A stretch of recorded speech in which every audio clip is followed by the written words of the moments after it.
کی آیت سورہ قمر کی آیت نمبر 10 ہے. سورہ قمر آیت نمبر 10 پڑھنی کتنی مرتبہ ہے؟ پڑھنی ہے 2160 2160. چھوٹی سی آیت ہے. اس سے کیا ہوگا؟ حاجتوں کی حاجت روائی ہے اور دفع ضرر دشمن ہے. رب انی مغلوب فانتصر. آیت اس طرح نہیں ہے. آیت فدعا ربہ ہے شروع میں. آپ نے پڑھنا ہے ربی، اے میرے پالنے والے، انی مغلوب فانتصر، میں مغلوب ہو چکا ہوں، بس میری مدد کر دے. اس آیت کو آپ پڑھیے 2160 مرتبہ، 21 تسبیحات اور 60 مرتبہ. حاجت روائی ہوگی، آپ پر سے جو غلبہ وہ ختم ہوگا. اس کو میں آیت انتصار کہہ سکتا ہوں. رب انی مغلوب فانتصر. مشکلات کے حل کے لیے، پریشانیوں کے خاتمے کے لیے اس آیت کی تلاوت انشاءاللہ انتہائی مؤثر ہے علماء کے اعتبار. بات سے بات یہاں تک آ گئی. میں نے چاہا کہ آپ کی خدمت میں منافقین کی حالت کو بیان کرتے ہوئے ایک روایت اور پڑھ دوں. مولا کائنات علی ابن ابی طالب علیہ الصلوۃ والسلام کی بارگاہ سے بہت مشہور روایت. مولا کی آنکھوں میں، کہتے ہیں مورخین روایت بیان کرنے والے، کہ آشوب کا کیفیت ہے، تکلیف محسوس کر رہے ہیں. اللہ کے رسول آپ کے مزاج پرسی کو پہنچے ہیں، اور مزاج پرسی کے دوران آپ نے ایک واقعہ بیان کر دیا. کیا بیان کیا آپ نے؟ کہ یا علی، 3 قسم کے گروہ ایسے اس امت میں ہیں کہ جن کی روح ایسے قبض ہوگی جیسے کفار کی روح قبض ہوتی ہے. کفار کی روح قبض کیسے ہوتی ہے؟ کہ ان کی آنکھوں میں آگ کے بنے ہوئے ہتھیار مارے جاتے ہیں، لوہے کی نہیں. جب لوہا گرم کیا جائے، کبھی کبھی اتنی شدید گرمی لوہے میں ہوتی ہے کہ اس کا رنگ سرخ ہو جاتا ہے. اس کی بات کی گئی کہ آگ کے بنے ہوئے ہتھیار آنکھ کے اندر مارے جائیں گے روح قبض کرنے کے لیے. مولا کائنات اٹھ کے بیٹھ گئے. فرمایا یا رسول اللہ، یہ بتائیے کیا اس طرح آپ کی امت میں کسی کی روح قبض ہوگی؟ فرمایا علی، 3 گروہ ایسے ہیں کہ جن کی روح مثل کفار کی روح کے قبض ہوگی اس امت کے. پوچھا وہ 3 کون سے ہیں؟ پہلا وہ گروہ ہے یتیم کا مال ظلمن کھائے. مال کھانے بڑا مزہ آتا ہے، کون پوچھتا؟ کوئی نہیں پوچھتا. اور کمزور تو ویسے کیا پوچھے گا آپ سے؟ اللہ اکبر. جانا تو سب نے ہے، مرنا سب نے ہے. ارشاد فرماتے ہیں اللہ کے حبیب، اس امت میں رہنے کے باوجود یتیم کا مال ظلمن کھانے والا جب مرے گا تو کافر کی طرح روح قبض ہوگی. تو ایک بات سمجھ میں آ گئی کہ جو امت کے کسی یتیم کا مال کھائے، اگر اس کو کافروں کی طرح مارا جائے، تو جو محمد کے یتیم کا مال کھائے اس کا انجام بھی تو یاد کیا جائے. صلوات پڑھیں محمد و آل محمد.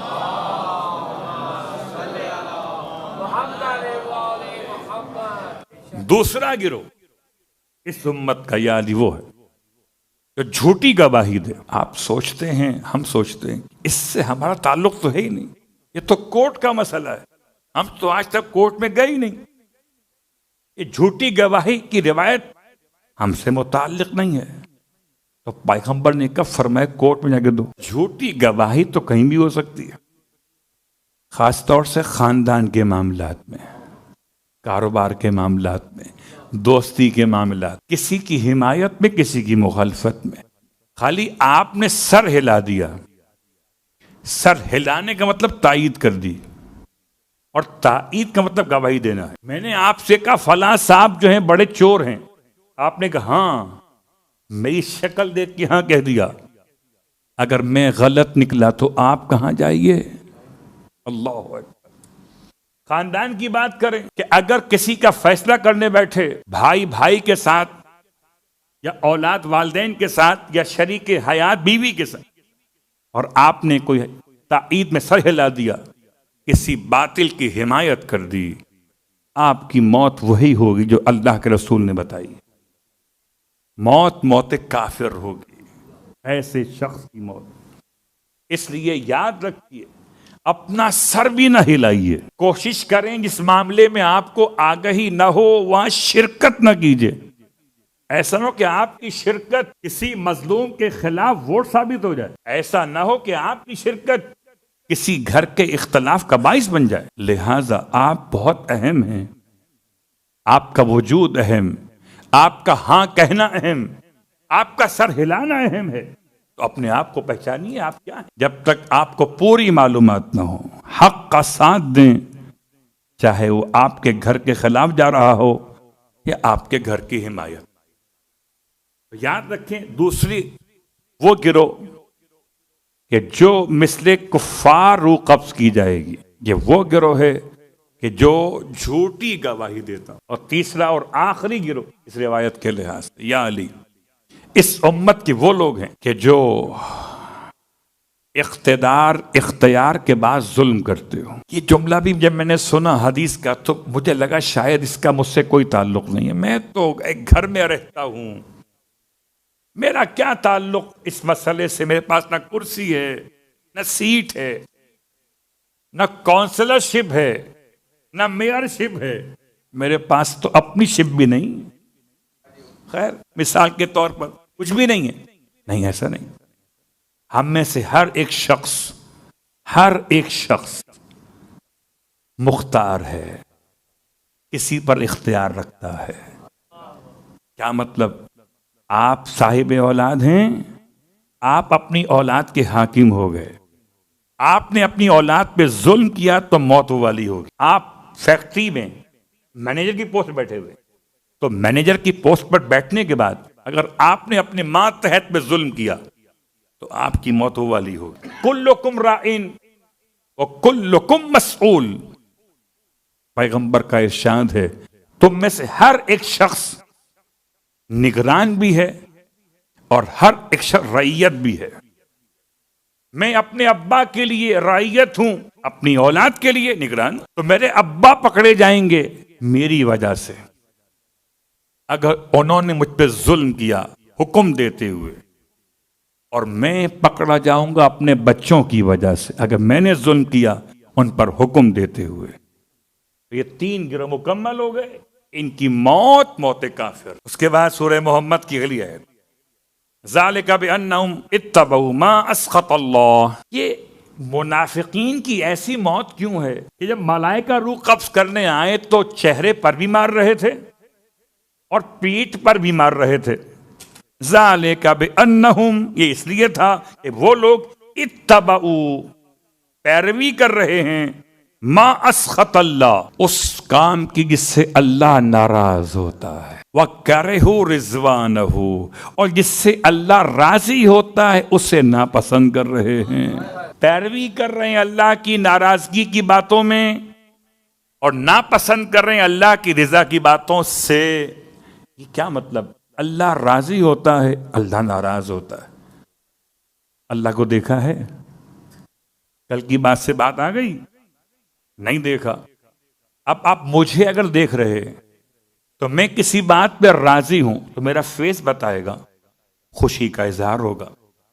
میں کسی کی بات پہ ناراض ہوں، میرا فیس بتائے گا، غصہ دکھائی دے گا.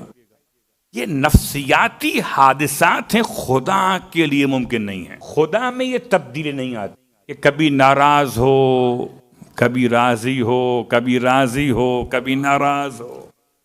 اللہ اکبر. بہت غور کیجئے گا. یہ ایک انسان کی، ایک مخلوقات کی پہچان تو ہے، خالق کی پہچان نہیں ہے. پھر حضور ہم کہاں کھڑے ہوئے؟ دو باتیں. پہلی بات تو یہ سمجھیے کہ خود امام سے پوچھتے ہیں، مولا خدا کی رضا اور خدا کی ناراضگی کا مطلب کیا ہوتا ہے؟ قسم بخدا اگر امام نہ ہوتے تو بتاتا کون؟ ہم تو سمجھ شاید کوئی اللہ میاں ہوں گے، اللہ میاں جیسے ہم میاں ہیں، چھوٹے میاں کے بڑے میاں کیسے راضی ہوتے ہیں، کیسے ناراض ہوتے، تو اللہ میاں ایسے ہی ہوتے ہوں گے. راضی ہوتے ہوں گے تو مسکراتے ہوں گے، ناراض ہوتے ہوں گے تو آنکھیں غصے میں لال ہو جاتی ہوں گی. لا حول ولا قوت الا باللہ. پھر کیا ہے؟ اگر یہ نہیں ہے نا پھر کیا ہے؟ آپ سے پوچھتا ہوں، اللہ راضی ہوتا ہے یا ناراض ہوتا ہے؟ تو اس کی رضا اور ناراضگی سے اس کے وجود میں کیا تبدیلی آتی ہے؟ کوئی وہ بچہ نہیں ہے کہ بڑا ہوا ہو، وہ جوان نہیں ہو کہ بوڑھا ہو جائے. اصل بات پڑھے محمد والے محمد.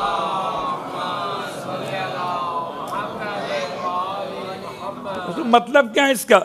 اس کا مطلب ہم اور آپ نہیں جان سکتے، امام سے پوچھتے ہیں. امام ارشاد فرماتے ہیں خدا کی ناراضگی کا مطلب ہے عقاب خدا، خدا کی رضا کا مطلب ہے ثواب خدا. جب خدا ناراض ہوتا ہے تو اس کے وجود میں، اس کے چہرے پر کوئی تبدیلی کا عنوان نہیں ہو سکتا، بلکہ اس کی ناراضگی کی پہچان اس کا عقاب ہے، اس کا عذاب ہے. اس کی رضا کی پہچان اس کا ثواب ہے. جس پر ناراض ہوتا ہے تو عذاب اتار دیتا ہے، جس پر راضی ہوتا ہے تو ثواب اتار دیتا ہے. اللہ اکبر. البتہ ایک اور مرحلہ ہے، وہ مرحلہ یہ ہے کہ یہ مثال بہت قدیمی ہے، سمجھانے کے لیے آپ کو پھر دیتا ہوں. ایک مرتبہ ایسا ہوا کہ پردہ دار خاتون بادشاہ کی ملکہ، اور بادشاہ نے اپنی ملکہ کے لیے ایک ہیروں کا ہار بنوانا چاہا. تو ہیروں کا ہار بنانے کے لیے جو کاریگر آئے وہ سب کے سب مرد تھے اور نامحرم تھے ملکہ کے. ملکہ پردے دار خاتون تھی اور یہ سارے کے سارے کاریگر یہ سب کے سب نامحرم مرد تھے. یہ اندر آ نہیں سکتے تھے، ملکہ باہر جا نہیں سکتی تھی. مشکل ہو گئی. اب کیسے پتہ چلے کہ ملکہ کو کیا پسند ہے؟ آج کا دور ہوتا تو آپ کہتے کوئی میگزین اس پہ تمام کے تمام ڈیزائن بنے ہوئے ہوں، کوئی ایسی بک پہنچا دی جائے اندر ملکہ پسند کرنے دیکھ کر. یہ آج کے دور کی مثال نہیں، یہ اس دور کی مثال ہے. اب مشکل یہ ہے کہ وہ اندر یہ باہر، کہ باہر سے اندر نہیں جا سکتے، وہ اندر سے باہر نہیں آ سکتے. بادشاہ نے جب دیکھا کہ پرابلم سولو نہیں ہو رہی تو بادشاہ ملکہ کے پاس گیا. اچھا تمہیں جیسا بنوانا ہے تمہارے پاس کوئی سیمپل رکھا ہوا ہے؟ ملکہ نے کہا ہاں ایک سیمپل ہے.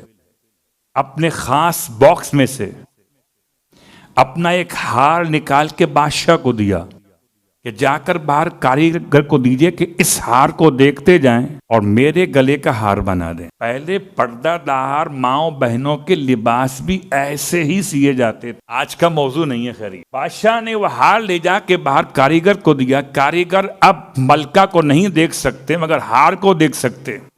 وہ ہار کو دیکھتے گئے اور ملکہ کی پسند سمجھ میں آتی گئی. جب خدا نے اپنے بندوں کو خلق فرمایا تو خدا بندوں کے سامنے نہیں آ سکتا تھا، بندے خدا کے سامنے نہیں جا سکتے تھے. خدا اپنے کمال کی وجہ سے نہیں آ سکتا، بندے اپنے عجز کی بنا پہ نہیں جا سکتے تھے. خدا نے ایسی ہستیاں بنائیں کہ جو اس کے کمال کا مظہر تھیں اور بندوں کے جیسے لباس میں تھیں کہ انہیں دیکھتے جاؤ. اب سمجھ میں آیا اس واقعے کے ساتھ پیغمبر کی حدیث صلو کما رأیتمونی اصلی. نماز خدا کی پڑھنی ہے، محمد کی نہیں. تو خدا کی نماز بندہ خدا کیسے پڑھے؟ خدا کو دیکھ نہیں سکتا، قیام کیسے کرتا ہے؟ خدا کیسا قیام چاہتا ہے، کیسا رکوع چاہتا ہے، کیسا سجدہ چاہتا ہے؟ پیغمبر قیام کرنے لگے، آپ نے قیام کیا، خدا کی نماز ہو گئی. تو جس کی نقل خدا کی عبادت ہو جائے اسے محمد کہتے ہیں. بات واضح ہو گئی. اور یہاں پر ایک خاص نقطہ اس میں موجود ہے، عجیب نقطہ ہے. ما اسخط اللہ صیغہ ماضی ہے، وَكَرِهُ رِضْوَانَهُ جملہ اسمیہ ہے. ناراضگی بیان کی تو جملہ فعلیہ سے، رضا بیان کی تو جملہ اسمیہ سے. حضور کیا مطلب ہے اس کا؟ مطلب ہے کہ ناراض خدا کبھی کبھی ہوتا ہے، راضی ہمیشہ ہو جاتا ہے۔ جملے اسمیہ میں استقرار ہے، جملے فعلیہ میں زمانے کے تقاضے ہیں۔ تو جب وہ ناراض ہوتا ہے تو وقتی ہوتا ہے، بہت غور کیجئے گا، میں اپنے الفاظ میں کہتا ہوں، خدا جب ناراض ہوتا ہے تو وقتی ہوتا ہے، اور جب خدا راضی ہوتا ہے تو ہمیشہ کے لیے راضی ہو جاتا ہے۔ اس لیے شاید یہ کہنا مناسب ہے کہ جب ناراض ہوا تو جیسے ہی آپ نے توبہ کی اور راضی ہو گیا، اور جب راضی ہوا تو ایک سجدے پہ راضی ہو گیا۔ یہ ایک سجدہ جس سے تو گراں سمجھتا ہے 1000 سجدوں سے دیتا ہے، اس کا مطلب یہ ہرگز نہیں ہے کہ 1000 سجدے چھوڑ دیے جائیں۔ اس کا مطلب یہ ہے کہ خدا ایک سجدے پر بھی راضی ہو جاتا ہے۔ وہ 1000 سجدے کریں اس سے خدا راضی نہ ہو، وہ اور ہیں ایک سجدہ اس سے خدا راضی ہو جائے، وہ اور۔ بات واضح ہو گئی؟ اتنا لطیف انداز ہے اس آیت میں کہ خدا کی ناراضگی بیان کی جملے فعلیہ سے، خدا کی رضا بیان کی جملے اسمیہ سے۔ اللہ اکبر، بہت غور کیجئے گا۔ جنت میں انسان جائے گا، ہمیشہ رہے گا، ثواب مسلسل ہے، عذاب وقتی ہے۔ کیا مطلب؟ نماز قضا کی، آپ نے توبہ کر لی، نماز کی قضا پڑھ لیا آپ نے، ناراضگی ختم ہو گئی۔ خدا کی ناراضگی ہے وقتی، خدا کی رضا ہمیشہ کے لیے ہے۔ اللہ اکبر۔ تو پھر انسان کو چاہیے کہ خدا کو راضی کرے، اور جب دعائے کمیل میں امام فرماتے ہیں خدا کو ایسے یاد کرو، یا سری الرضا، وہ ناراض تو بہت دیر سے ہوتا ہے، راضی بڑی جلدی ہو جاتا ہے۔ وہ ناراض ہوتا ہے جبکہ انسان گناہ پر گناہ کیے چلا جائے، نہ خدا کی پرواہ کرے نہ خدا کے احکامات کی پرواہ کرے، اور راضی اتنا جلدی ہوتا ہے کہ ایک مرتبہ سجدے میں سر رکھ کے کہے مالک مجھ سے غلطی ہو گئی، یا سری الرضا، اے سب سے جلدی راضی ہو جانے والے۔ سوچئے نا، کیا 11 مہینے کے آپ کے میرے معاملات کا 1 مہینے میں سارے سولو ہو جاتے ہیں؟ تو 11 مہینے خدا کی ناراضگی، 1 مہینے خدا کی رضا۔ اللہ اکبر۔ ام حسب الذین فی قلوبہم مرض، آیت نمبر 29 سورہ محمد کی، جن کے دلوں میں بیماری ہے، کیا انہوں نے یہ خیال کر رکھا ہے کہ ان یخرج اللہ اضغانہم، کہ خدا ان کے دلوں کے کینے کو ہرگز ظاہر نہیں کرے گا؟ جن کے دلوں میں بیماری ہے، انہوں نے یہ سمجھ رکھا ہے کہ اللہ ایسے ہی معاملات کو چلائے جائے گا، ان کا نفاق کبھی ظاہر نہیں ہوگا۔ اضغانہم، سورہ محمد کی اس آیت کا لفظ آخری اضغان، اب یہ سواد کے بعد ضاد، غین اور نون، زغن کا مطلب شدید کینہ، شدید کینہ چھپائے بیٹھے ہیں اپنے دلوں میں، جن کے دلوں میں مرض ہے، اور یہ سمجھتے ہیں کہ شاید اللہ ان کے اس کینے پر سے پردہ نہیں اٹھائے گا۔ لیکن اللہ نے اگلی آیت میں اس کی وضاحت کی، بہت غور کیجئے گا، اور یہ آیت اگر آج ہم مکمل پہنچانے میں کامیاب ہو گئے تو بہت سارے مسئلے آسان ہو جائیں گے۔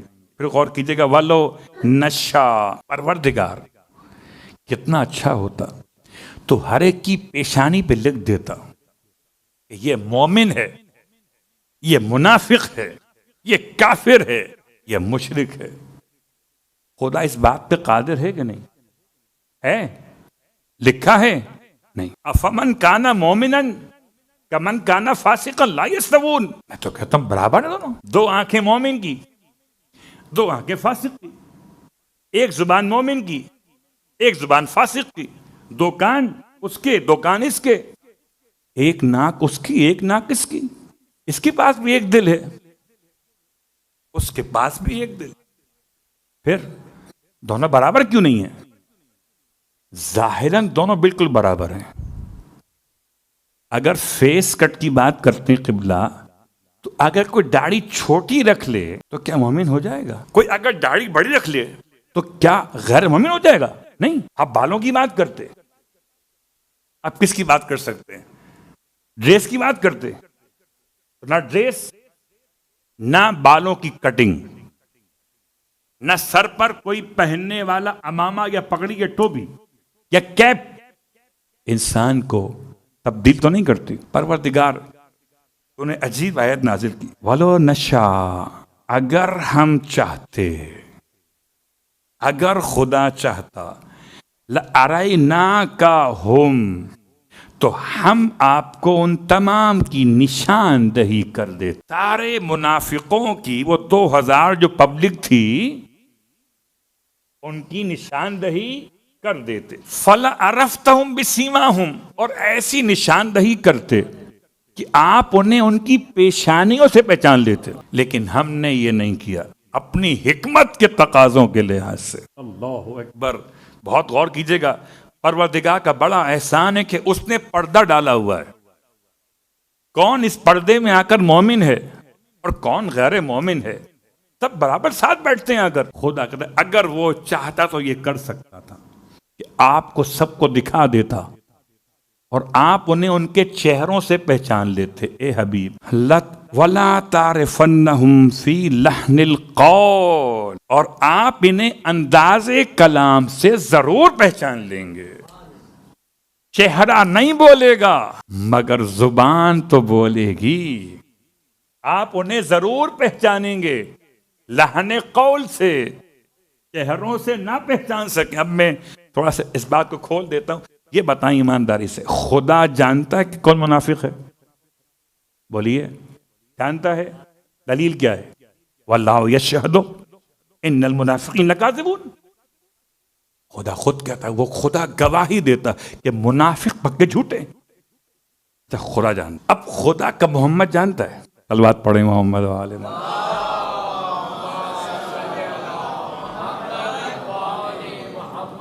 پیغمبر جانتے ہیں کہ کون مومن ہے اور کون غیر مومن ہے۔ اب اگر آپ نہ کہیں تو مشکل، پیغمبر نہیں جانتے۔ اگر آپ ہاں کہیں تو مشکل کہ پیغمبر جانتے ہیں۔ جی بالکل پیغمبر جانتے ہیں، مگر پیغمبر تو پیغمبر ہیں، ارے وہ بھی جانتے ہیں جو پیغمبر والے ہیں۔ میں آج کی بات نہیں کر رہا، میں آپ کو یاد دلاؤں، بہت کم لوگ اس صحابی کو یاد کرتے ہیں جو ایسے مقام پر فائز ہوئے کہ جنہیں آج تک تمام مسلمان مکتب ہائے فکر صاحب علم اسرار النبی کہتے ہیں۔ یہ کون ہیں؟ حذیفہ یمان۔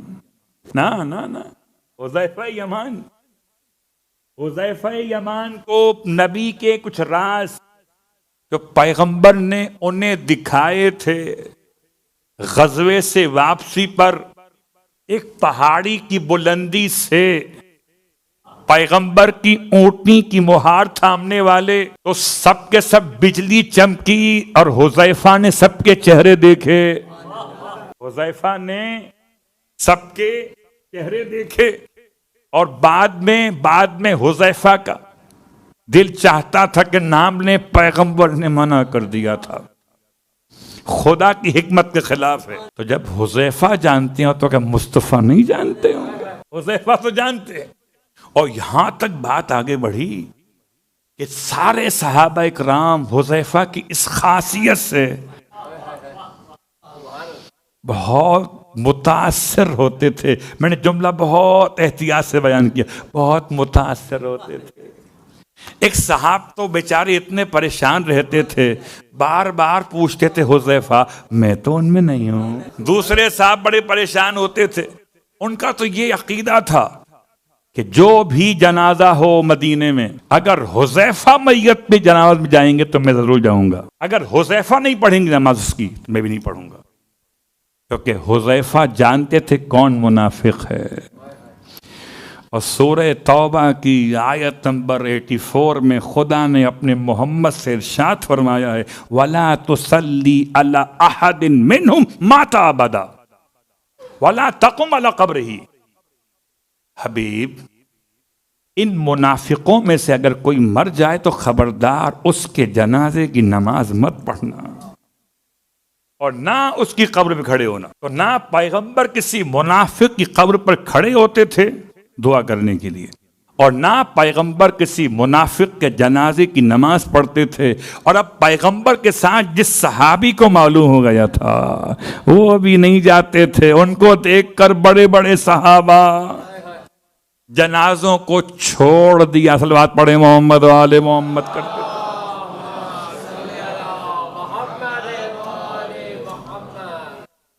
اب آئیے ایک جملہ اس کے ذیل میں تمام مفسرین نے لکھا، خاص طور سے شیعہ مفسرین نے، کتابوں کے حوالے سب کے دیے۔ لَتَعْرِفَنَّهُمْ فِي لَحْنِ الْقَوْلِ، آپ ضرور پہچان لیں گے انہیں ان کے بولنے کے انداز سے۔ میت پہچاننا اور ہے، بجلی چمکی چہرے پہچاننا اور تھا، قول سے پہچان لیں گے۔ یہ کیا ہے؟ اس کے بارے میں روایات ہیں۔ ابو سعید خدری رضی اللہ تعالیٰ عنہ کہتے ہیں کہ ہم پیغمبر کے زمانے میں منافقین کو پہچانتے تھے ببغض علی ابن ابی طالب۔ یہ لحن قول ہے، لحن قول کی تفسیر ہے بغض علی ابن ابی طالب۔ کہیں نہ کہیں تو زبان پر بات آ ہی جاتی تھی، جتنا چھپائیں۔ حیرت کی بات ہے، نماز پڑھتے ہوئے منافق نہیں پہچانے جاتے تھے، روزہ رکھتے ہوئے منافق نہیں پہچانے جاتے تھے، ارے حج کرتے ہوئے نہیں پہچانے جاتے تھے، یہ پہچانے جاتے تھے مال کے مسئلے پر۔ جب کہا جاتا تھا مال لے آؤ، جب مال منگایا جائے تو، جب مال بانٹا جائے تو، اور پھر جب کبھی ذکر علی ہو۔ میں جملہ آپ کی خدمت میں عرض کر دوں، عجیب بات ہے، مولا کائنات کی شخصیت حق اور باطل کا میزان بن رہی ہے۔ پہلے حلالی پہچانے گئے، پھر منافق پہچانے گئے۔ مکے میں سانپ کے مارنے کا واقعہ اور مدینے میں لحن قول کا مسئلہ، تو اب کسی منافق کو، مکے میں منافق نہیں تھے، وہ حلالیوں کی پہچان بنے، مدینے میں منافق تھے تو مومنین کی پہچان بنے۔ فی لحن القول، ایک نہیں بہت ساری احادیثیں لائن سے بھری ہوئی ہیں تفسیر کے موضوع میں۔ قسم ہے اس ذات کی جس نے دانے کو شگافتہ کیا، انسان کو پیدا کیا۔ اللہ کے رسول نے، آپ فرماتے ہیں مولا کائنات، میرے بارے میں عہد لیا ہے کہ یا علی، صرف مومن تم سے محبت کرے گا اور صرف منافق مجھ سے بغض رکھے گا۔ گویا یہ ہے لحن قول۔ محبت کے معاملے پر پہچانے جائیں گے۔ کس سے محبت؟ خدا سے نہیں، مصطفیٰ سے نہیں، علی ابن ابی طالب سے محبت۔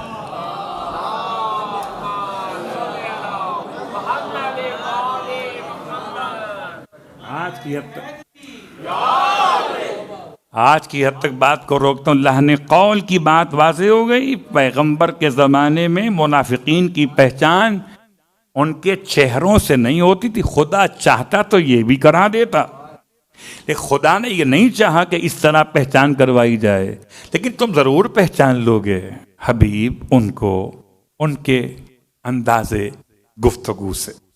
کتنی شائستگی ہے، اللہ اکبر۔ یہ قرآن کا مزاج ہے۔ نام نہیں لیا علی کا، اور نام نہ لے کر بتا دیا کہ نام ہی تو علی ہے۔ ساری شیعہ سنی روایات اس کے ذیل میں آ رہی، کس طرح پہچانتے تھے۔ سارے صحابہ پہ ہمارا سلام، تو پہچانتے تھے بغض علی سے منافق کو۔ یہاں پہچانے جائیں گے اور قیامت میں پکڑے جائیں گے کون علی سے محبت کرنے والا ہے اور کون علی سے بغض رکھنے والا ہے۔ بس میں نے بات کو